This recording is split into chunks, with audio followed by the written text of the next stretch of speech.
사람 안 변합니다. 고기를 먹어본 사람이 또 고기를 찾듯 외도는 중독입니다.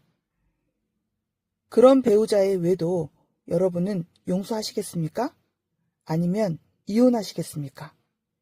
만약 이 영상을 끝까지 보지 않고 지금 감정대로 선택을 해버린다면 그 끝은 뻔합니다. 결혼 생활은 지옥이 될 것이고 결국엔 파국으로 끝나게 됩니다. 오늘은 외도 후 용서를 선택했을 때, 그리고 이혼을 선택했을 때, 그 뒤에 펼쳐지는 삶이 어떻게 달라지는지, 그리고 무엇이 진짜 현명한 대처인지 말씀드리겠습니다. 바로 시작합니다. 첫 번째, 용서를 선택했을 때의 현실. 제가 상담하면서 가장 많이 들은 건 처음엔 무너지는 줄 알았다. 그런데 시간이 지나니 더 끔찍했다는 고백입니다. 외도 후 한바탕 폭풍이 지나가면 배우자는 아무 일 없었다는 듯 잘 먹고 잘 자고 심지어 TV까지 보며 웃습니다. 그 모습을 볼 때마다 속에서 치밀어 오른 건 참을 수 없는 분노입니다. 하지만 불과 몇 달 뒤 휴대폰을 숨기고 늦게 들어오고 결국 같은 일이 반복됩니다. 많은 아내들이 부모님 때문에, 아이 때문에, 정 때문에 참아왔지만 그 참음은 결국 내 인생을 묶어두는 족쇄가 됩니다. 실제 상담 사례 하나 말씀드리겠습니다. 15년 결혼 생활을 한 아내가 있었습니다. 남편이 외도를 들켰고 무릎을 꿇고 빌면서 아이들 생각하자, 앞으로 지켜봐달라 눈물로 호소했습니다. 아내는 부모님, 아이들 생각에 눈을 감았습니다. 그런데 불과 7개월 만에 같은 사람과 또 외도를 했습니다. 결국 아내는 아이 때문에 참은 7개월이 내 인생에서 가장 괴로운 시간이었다고 고백했습니다. 외도 후 용서를 선택했을 때 현실적인 5가지 조언. 첫 번째, 용서는 상대가 아니라 나를 위해서 하는 것이다. 그 사람 때문에 용서한다가 아니라 내 마음을 증오와 분노에만 묶어두지 않기 위해 내 삶을 살기 위해서 하는 겁니다. 두 번째, 외도는 중독, 언제나 다시 시작될 수 있다.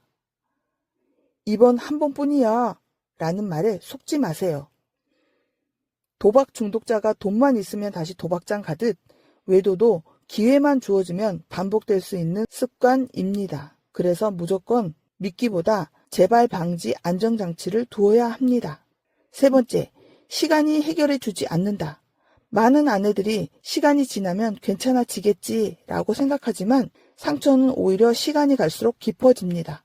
밤마다 의심, 불면, 불안이 더 심해지죠. 상담 치유 없이 그냥 두면 절대 나아지지 않습니다. 네 번째, 조건 없는 참음은 자기 파괴다.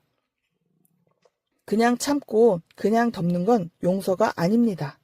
그건 내 인생을 스스로 망치는 선택입니다. 다시 반복되면 끝이다. 부부 상담은 반드시 같이 받는다. 이런 조언과 경계가 있어야 비로소 건강한 용서가 됩니다. 다섯 번째, 무너진 자존감을 반드시 세워야 한다. 외도 후 가장 위험한 생각은 내가 부족했나? 입니다. 하지만 외도는 내 탓이 아니라 배우자의 자기 통제력 부족 때문입니다. 그래서 용서를 선택했더라도 배우자 바라보지 말고 내일, 내 운동, 내 삶을 다시 챙기는 게 우선입니다. 외도를 용서했다면 이제 배우자가 아니라 나를 지키는 일에 집중해야 합니다.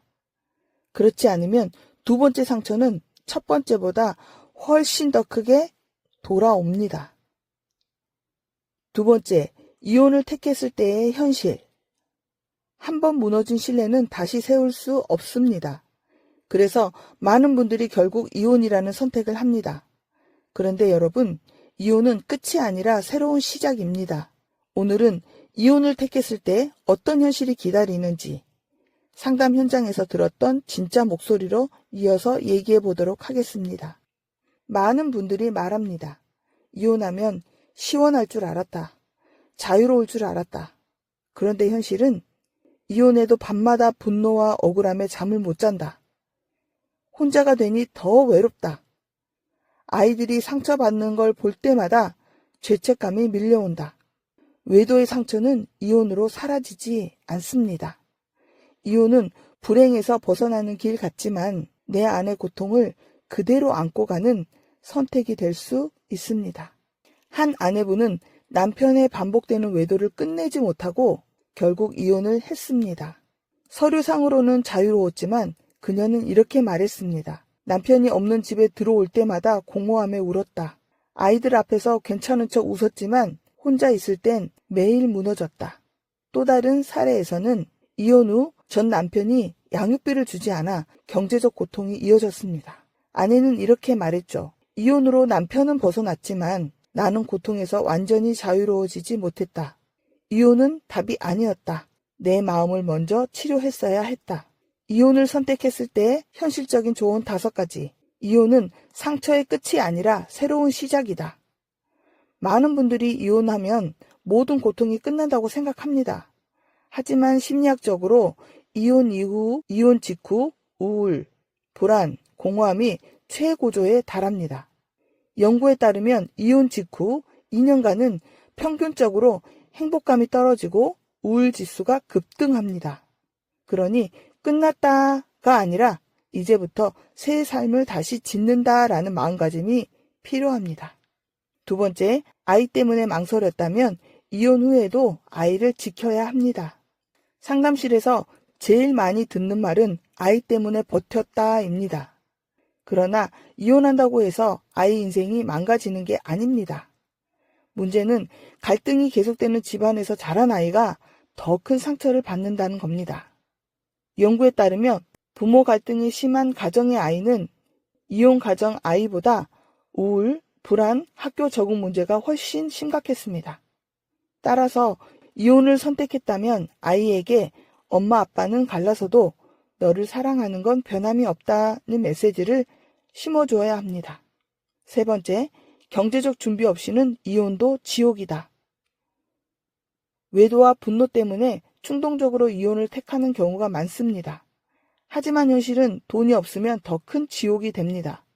특히 한국 여성의 경우 이혼 후 2년 내 경제적 빈곤율이 급격히 올라간다는 연구 결과가 있습니다. 최소 6개월에서 1년치 생활비, 주거 대안, 법적 자문을 준비하지 않고 이혼하면 고통은 배가 됩니다. 네 번째, 심리적 애착을 끊는데 시간이 필요하다. 이혼을 해도 마음은 쉽게 정리되지 않습니다. 애착 이론에 따르면 한 사람과 오랜 시간 관계를 맺으면 뇌는 그 사람을 여전히 내 사람으로 인식합니다. 그래서 이혼 후에도 그 사람의 SNS를 보고 연락을 기다리는 경우가 많습니다. 이럴 땐 관계 단절 훈련이 필요합니다. SNS 끊기, 연락 제한, 상담 참여 등을 통해 뇌의 애착 패턴을 끊어야 합니다. 5번째, 이혼 후 가장 중요한 건 자기 회복 프로젝트다. 이혼은 실패가 아니라 재건의 기회입니다. 연구에 따르면 이혼 후 내 마음 돌보기, 운동, 닥치는 대로 쓰기를 적극적으로 만든 사람은 5년 뒤 삶의 만족도가 이혼 전보다 훨씬 높아집니다. 따라서 이혼 후 반드시 내 삶을 다시 세우는 구체적인 계획이 필요합니다. 이혼은 끝이 아니라 내가 다시 태어나는 과정이다. 준비 없이 뛰어들면 두 번째 지옥이 기다리지만 준비하고 선택하면 인생 제2막의 기회가 된다. 사람 안 변합니다. 외도는 중독이에요. 증거 찾고 상대 원망하느라 내 삶을 갈아넣지 마세요. 중요한 건 그 사람이 아니라 나 자신입니다. 오늘 내가 내 삶을 챙기지 않으면 두 번째 지옥은 반드시 옵니다. 외도를 겪은 뒤 진짜 변화할 수 있는 단 한 사람은 배우자가 아니라 바로 여러분 자신입니다. 내일 웃을지 내일 또 울지를 결정하는 건 오직 당신의 선택입니다. 감사합니다.